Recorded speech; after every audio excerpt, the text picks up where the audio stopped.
Gratia जनजाति जनसंख्या की दृष्टि से राजस्थान में तीसरे नंबर पे आती है। 1 नंबर पे मीणा जनजाति और 2 नंबर पे भील जनजाति है। तो ग्रासिया जनजाति के कुछ इंपॉर्टेंट जो फैक्ट है, जो आपको परीक्षा की दृष्टि से थोड़े से याद होने चाहिए, उन पर बात कर लेते हैं। सबसे पहले तो हम ये बात करते हैं, ग्रासिया जनजाति है वो राजस्थान में कहां कहां है, यानी किन डिस्ट्रिक्ट में है। तो पहले तो आपको जिले याद होने चाहिए। नंबर 1 बात करें तो सिरोही। ग्रासिया जनजाति कहां मिलेगी आपको? सिरोही डिस्ट्रिक्ट में मिलेगी। दूसरा है पाली और तीसरा आता है उदयपुर।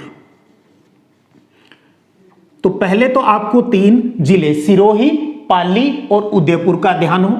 उसके अलावा आप कोशिश करें भी इनकी वो तहसील भी याद हो जहां पर ग्रासिया जनजाति है वो पाई जाती है। जैसे सिरोही के अंदर है आबू रोड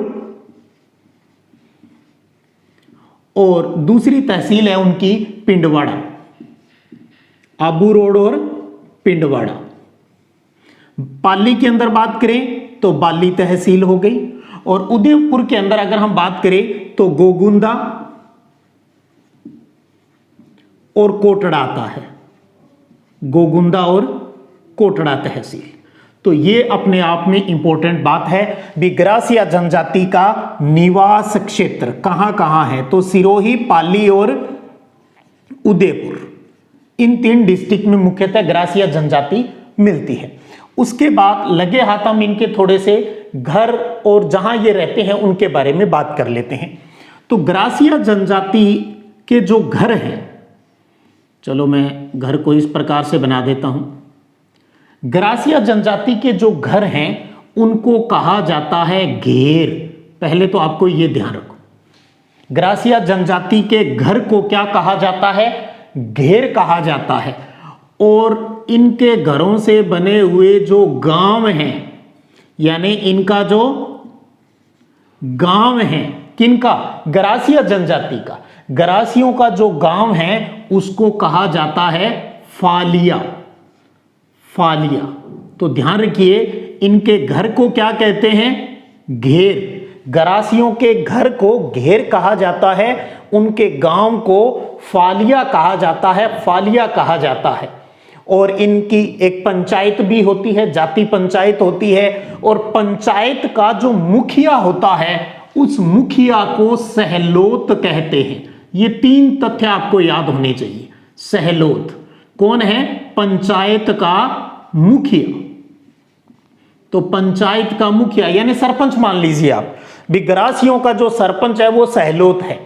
घर को घेर बोलते हैं, एक बात। दूसरा, इनके गांव को, ग्रासियों के गांव को फालिया कहा जाता है और इनके मुखिया को सहलोत कहा जाता है। तो ये 3 बात आपको पता होनी चाहिए, घेर, फालिया और सहलोत।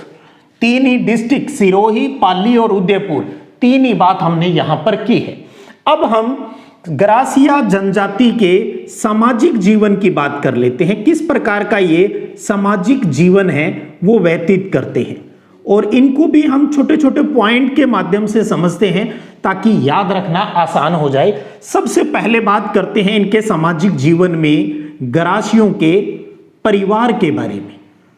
तो परिवार में अब आपको कितनी बात ध्यान होनी चाहिए? एक तो आपको यह ध्यान रख लेना है, ये एकल रहना पसंद करते हैं, यानी एकांकी परिवार में रहते हैं। और पिता है जो इनके परिवार का मुखिया होता है, तो हम कह सकते हैं पितृ सत्तात्मक परिवार होता है। यानी पिता है वो परिवार का मुखिया है, परिवार का मुखिया, ध्यान रखिएगा। और पंचायत का मुखिया सहलोत। परिवार का मुखिया तो पिता है इसलिए पितृ सत्तात्मक कहते हैं, लेकिन पंचायत का मुखिया कौन है? सहलोत है। तो परिवार की बात करें तो एकांकी परिवार है, पितृ सत्तात्मक है, और अगर किसी दंपति के बच्चा नहीं है तो गोद लेने की परंपरा भी है। गोद लेने की प्रथा कह दें, परंपरा कह दें, जिस प्रकार मीणा जनजाति में भी है ये। ये बात आपको पता होनी चाहिए। तो परिवार में आपको तीन चीज, एकांकी परिवार, पितृसत्तात्मक परिवार और गोद लेने की इनमें परंपरा होती है।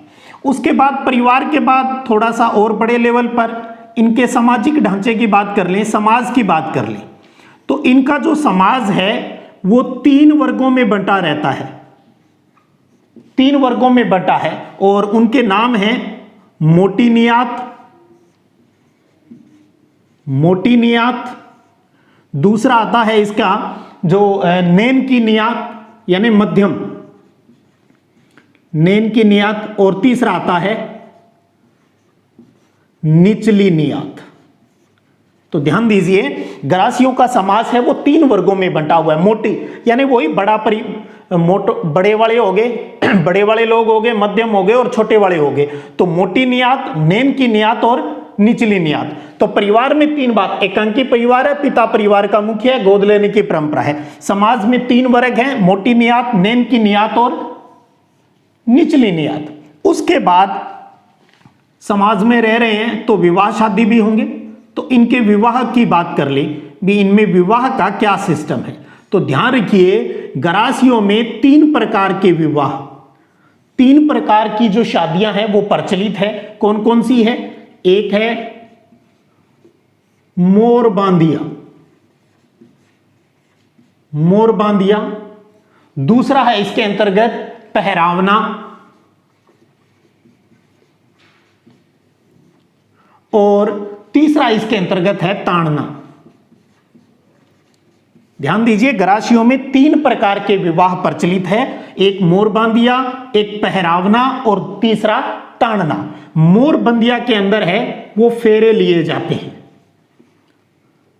लाडी गोपेलो ए फेरो। तो मोर बांधिया में फेरे होते हैं। पहरावना के अंतर्गत नाम मात्र के फेरे होते हैं, नाम मात्र के फेरे होते हैं। और ताड़ना के अंतर्गत क्या होता है? लड़की वालों को उपहार देना होता है, यानी कह दें भी कन्या का मूल्य देना पड़ता है। लड़के वाले हैं वो लड़की के परिवार को कन्या का मूल्य देते हैं, कन्या मूल्य देना पड़ता है।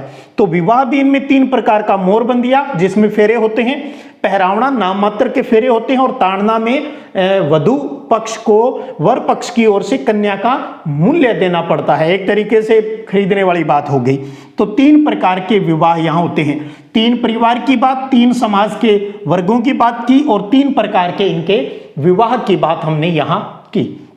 अब हम थोड़ी सी बात कर लेते हैं इनकी संस्कृति की, भी इनका कल्चर किस प्रकार का है।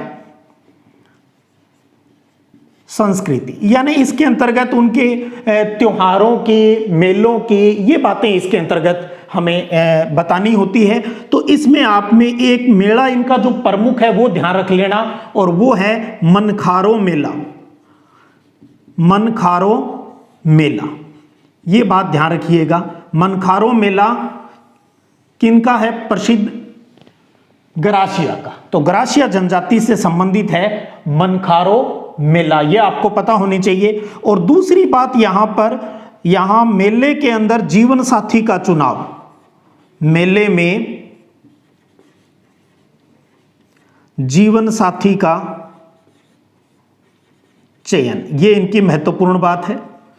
तो जो युवक होते हैं जो मेले में जाते हैं वहां पर अपनी जीवन संगनी का है वो चयन कर सकते हैं, और ये विशेषता गरासिया जनजाति में है। तो मनखारो मेलों का संबंध गरासिया जनजाति से है।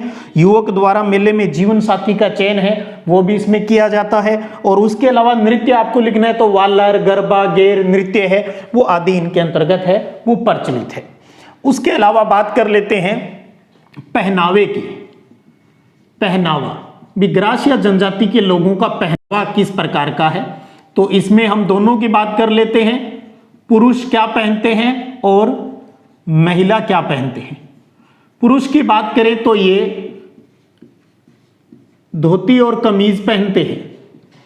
पुरुष क्या करते हैं? धोती और कमीज है वो पहनते हैं, और सिर के ऊपर तौलिया बांधते हैं। सिर के ऊपर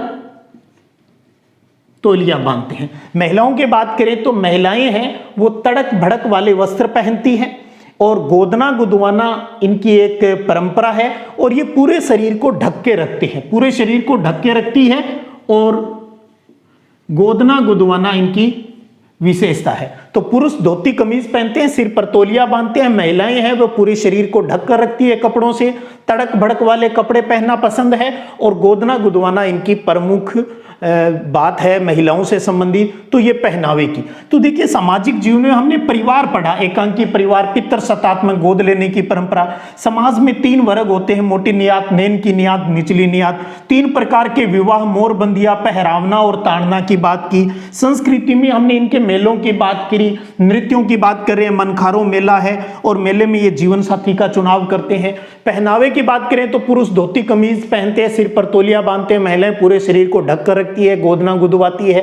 तो ये इतनी जो बातें हैं ये सामाजिक जीवन से जुड़ी हुई बातें होती हैं। अगर आपको ग्रासियों की सामाजिक जीवन की बातें बतानी हो तो इनमें से आपको अपने प्रश्नों के अंकों के आधार पर इनमें से वो बातें आप वहां पर लिख सकते हो। अब तीसरी बात आती है ग्रासिया जनजाति की अर्थव्यवस्था की। उनकी इकोनॉमी है वो किस प्रकार की है, किस प्रकार से वो अपना जीवन यापन करते हैं, ये भी अपने आप में बहुत ही अच्छा प्रश्न है। एक चीज तो ध्यान रखिए, ये प्राथमिक व्यवसाय करते हैं। प्राथमिक व्यवसाय यानी प्राथमिक व्यवसाय वाली सारी बातें आप लिख सकते हो। कृषि करते हैं ये पशुपालन करते हैं, ये वनोत्पाद को इकट्ठा करते हैं, वनोत्पाद एकत्रीकरण करना और इसमें लकड़ी काटना। तो यानी जो प्राथमिक व्यवसाय हैं वो इनके द्वारा किया जाता है, क्योंकि जंगलों में रहते हैं तो प्राथमिक व्यवसाय करते हैं। कृषि, पशुपालन, वनोत्पाद करना, शिकार करना। तो आपको इसमें ज्यादा याद रखने वाली बात नहीं है, बस ये ध्यान रखिए जंगलों में रहते हैं या जहां भी जिस प्रकार से ये अपना जीवन यापन करते हैं वहां पर ये प्राथमिक व्यवसाय करते हैं। कृषि, पशुपालन, वनोत्पाद एकत्रित करना, लकड़ी काटना, शिकार करना, ये इनके प्रमुख बात है। इसके अलावा 2 चीज आपको इसमें और इंपॉर्टेंट रहती है जो आपको याद रखनी है। एक तो ग्रासिया जनजाति के लोग हैं वो एक सामूहिक कृषि करते हैं, ग्रुप में मिलकर कृषि करते हैं। उसका नाम आपको ध्यान होना चाहिए और वो आपको लिखनी भी चाहिए, जिसका नाम है हरि भावरी। हरि भावरी। हरि भावरी क्या है? हरि भावरी ग्रासिया जनजाति द्वारा की जाने वाली सामूहिक कृषि है।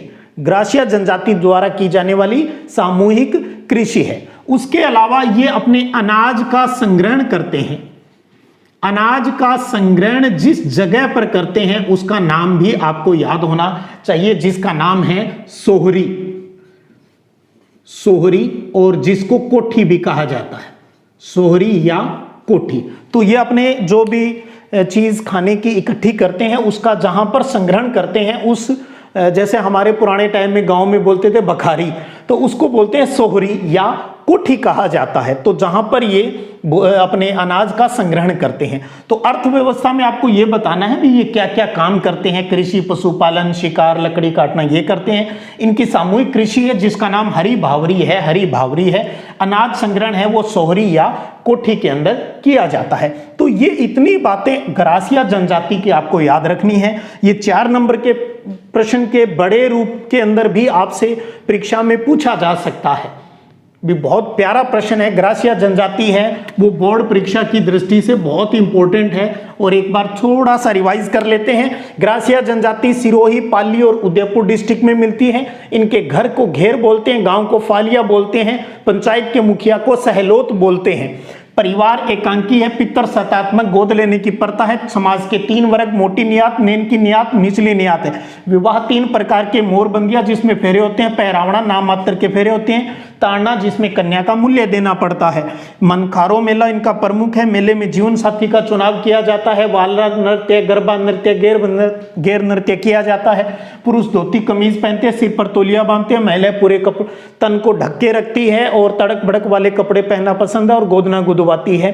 अर्थव्यवस्थाओं की बात करें तो प्राथमिक व्यवसाय करते हैं। सामूहिक कृषि हरि भावरी कहलाती है और अनाज संग्रहण है वो सोहरी या कोठी के अंतर्गत किया जाता है। तो बहुत ही इंपॉर्टेंट इंटरेस्टिंग इंटरेस्टिंग टॉपिक, थोड़ा सा गौर कीजिएगा, याद मत कीजिएगा, सुन लीजिएगा, बस सुन लीजिएगा अपने आप, बस सुनी हुई बात, जिस प्रकार और वीडियो सुन रहे हो ये भी थोड़ा सा सुन लीजिए, बोर्ड में काम आ जाएगा, बोर्ड परीक्षा तो होगी।